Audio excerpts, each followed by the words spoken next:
Neste vídeo, vou mostrar como fiz uma cobertura elétrica para minha piscina que abre e fecha sozinha. E além disso, pode ser usado como piso para andar por cima. Tempos atrás, mostrei como fiz uma mini piscina no meu jardim. Como havia um pátio ao lado do jardim, decidi usá-lo para colocar uma piscina de cerca de 2 metros. Fiz um buraco enorme e a deixei toda enterrada lá, mas agora vinha o que é o problema. Meu objetivo é aproveitar todo o espaço possível da maneira mais eficiente e ter uma piscina. Isso arruína. Como a piscina ocupa o espaço, ele só pode ser usado para esse fim específico: entrar na piscina. Então pensei, e se eu fizesse um sistema onde pudesse cobrir a piscina e ter um chão para andar por cima? Colocar uma mesa ou continuar usando como pátio? Comecei a pensar em algumas opções.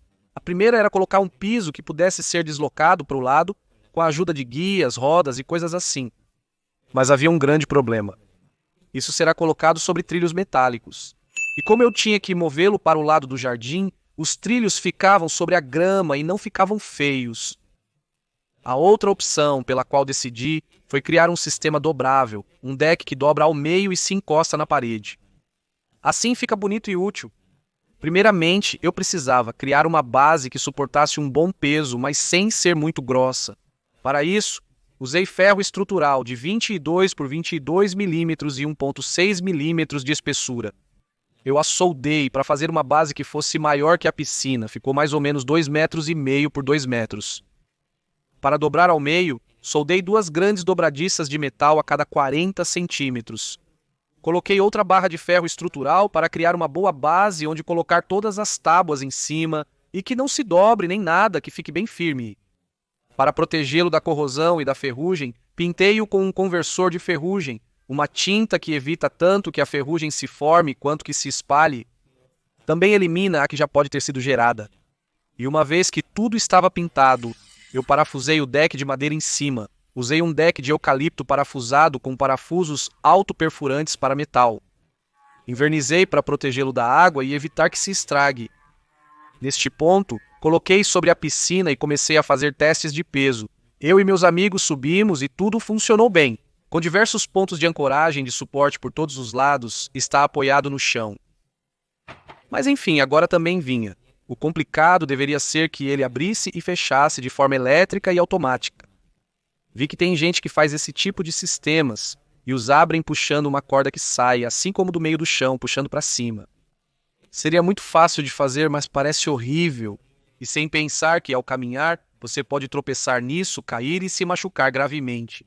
Comecei a idealizar outro sistema e cheguei a este. E se eu colocasse uma corda que passe por baixo do sistema e puxasse de uma extremidade? Dessa forma, o sistema se dobraria por si mesmo e a corda continuaria enrolando no motor. Depois, soltando a corda, o sistema se dobraria novamente pelo seu próprio peso. E tinha em mente o melhor motor para fazer isso? Este é um guincho ou talha. Um motor que tem um sistema de engrenagens incorporado, o que lhe dá muita força e é usado para levantar coisas. Para mim, o mais barato, que faz 125 kg de força, foi suficiente, nada mais. Instalei o motor em uma das pontas do sistema. Primeiro, marquei bem a área onde iria colocá-lo, no espaço que sobrou entre o fim da piscina e a parede. Então comecei a colocá-lo ali no lado de trás. Então, o que fiz foi quebrar o chão, digamos, para fazer um buraco onde o motor entrasse. Depois disso, eu precisava fixar o motor lá dentro do buraco. Na parte de trás tem seu próprio sistema para se fixar, digamos como algumas âncoras. Então, dentro do buraco, eu apenas coloquei um cano estrutural ancorado de cada lado com concreto. Assim nunca mais sai, com o motor bem fixado no buraco. Passei o cabo de aço pelo início do sistema dobrável, através de uma roldana, então pelo extremo final, novamente através de outra roldana.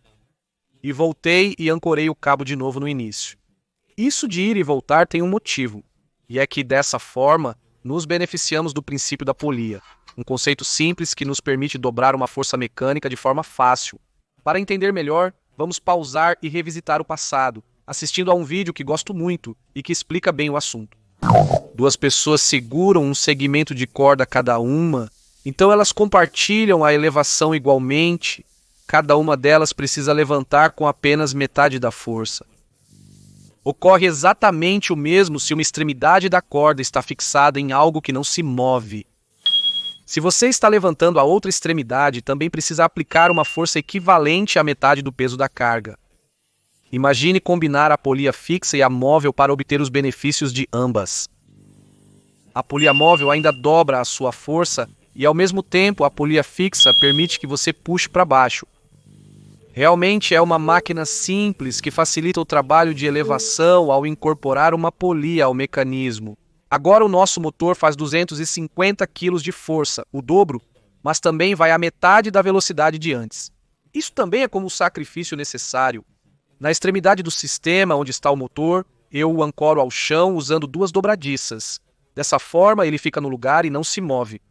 E do outro lado, coloquei rodas de plástico bem duras para aguentar, assim ele pode rolar livremente enquanto abre ou fecha. Para fixar as rodas, tive que fazer, digamos, um suporte, dobrando uma chapa de metal.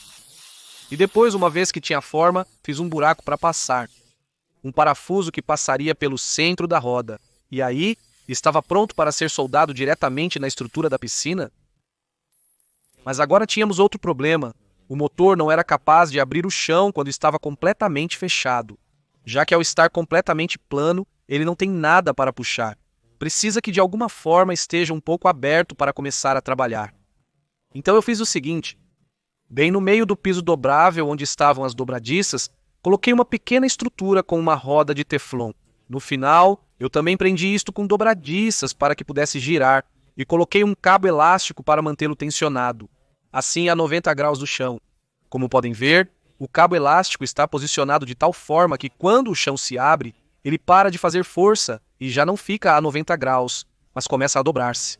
A estrutura com a roda ficaria dobrada, permitindo que o chão fosse dobrado. Se fixa ao abrir, bateria na própria estrutura.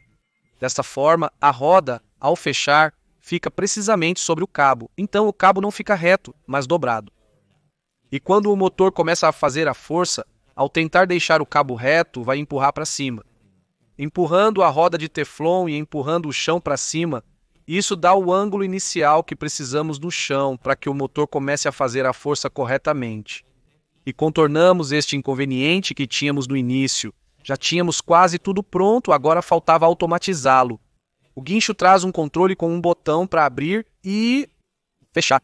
Então, desmontando-o, poderíamos usar esses mesmos contatos para colocá-lo onde quisermos, como se estendêssemos o botão, por exemplo. No início, fiz um interruptor Wi-Fi para controlá-lo remotamente ou com o celular. Ou, não sei, como algo mais futurista. A verdade é que funcionava bem. Fiz alguns testes e até envolvia em resina epóxi. Mas quando tinha sinal Wi-Fi ruim, começava a funcionar mal e começava a me dar dor de cabeça. E pensei bem se eu vou estar lá no momento em que vou entrar. Prefiro ter um botão comum e corrente. Então estendi os cabos originais para um novo botão de 3 posições com luz, para que seja visível à noite. E o qual coloquei na parede dentro de uma caixinha que imprimi usando filamento Placinza da Grillon 3, que são os filamentos que uso para tudo ultimamente, porque é uma qualidade excelente. Mas era preciso achar um jeito de o motor parar de fazer força, uma vez aberto totalmente, pois senão iria quebrar, e o mesmo quando estiver fechado completamente, porque também iria quebrar. Então eu usei estes são final de curso ou end stop. E basicamente são alguns interruptores que ao tocar neles fornecem corrente ou a interrompem. Então eu usei 2. Eu os parafusei de tal maneira que quando o chão se abrir e chegar ao lugar que eu quero, toque um e quando fechar, toque o outro. Então é fácil porque você os conecta ao cabo que envia a corrente para abrir ou fechar e pronto. Quando o chão se abre, ele se move e ao se mover, para de receber corrente, então ele para e assim para fechar é a mesma coisa. Já para aí dar um toque final. O que eu fiz foi pintar também com tinta antioxidante todas as partes onde eu tinha soldado ou onde havia algum metal exposto. E também usei graxa de grafite para aplicar em todas as partes móveis, nas dobradiças, em tudo. E isso é feito para que, com o tempo, elas possam continuar se movendo bem, sem travar ou oxidar. E assim ficou. O botão tem 3 posições. A do meio, onde não faz nada, seria como um desligado ou parada de emergência, acima para abrir e abaixo para fechar. Demora cerca de 30 segundos para abrir e outros 30 segundos para fechar. Acho uma ideia interessante, pois agora posso usar a piscina e o pátio ao mesmo tempo, tenho muito espaço e, além disso, parece bastante bom. Para concluir, ao lado do fim do deck móvel, construí uma continuação do deck comum, finalizando o pátio. Também estou fazendo um monte de coisas mais nesse pátio, desde, por exemplo, uma pérgola até decoração. Melhorei a parede, fiz um monte de coisas, mas tudo isso deixo para o vídeo que vem. Se você gostou deste vídeo, não esqueça de se inscrever e deixar o seu like. Também gostaria de saber sua opinião nos comentários e nos veremos no próximo vídeo.